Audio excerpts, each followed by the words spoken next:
There was a young girl who had an argument with her parent.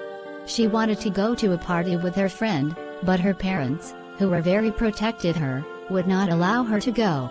The girl stormed off to her bedroom and slammed the door. Later the evening, she decided to sneak out of the house and go to the party without her parents' knowledge. The girl got dressed and then slipped out her bedroom window.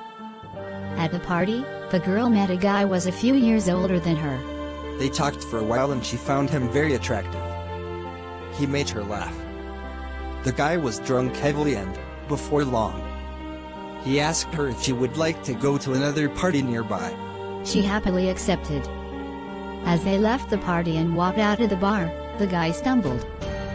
The girl noticed that he was very drunk and began to have second thoughts about getting into the car with him. However, when she tried to say something about it, he just laughed and told her not to be stupid. Speeding down the highway, the boy put his hand around her shoulder.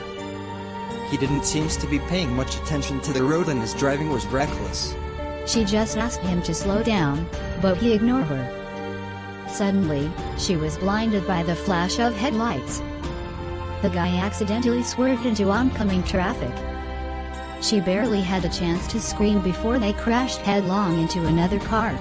When the girl awoke, she found herself lying in a hospital bed. She was in a tremendous pain and couldn't move her arms or legs.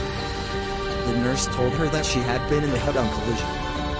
The girl asked if the guy who was driving the car had been seriously injured. The nurse told her that he had been killed on impact. When the girl asked about the other occupants of the other car, the nurse said that they had also died in the accidents. The young girl began crying.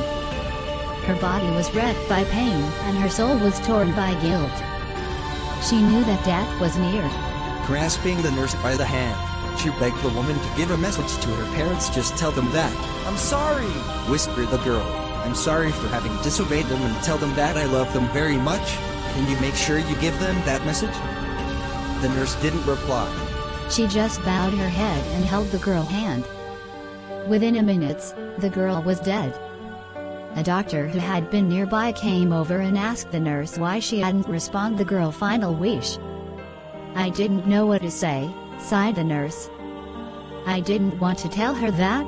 The two people who died in the other car were her parents who left the home to search for their daughter. Thanks for watching. Please subscribe.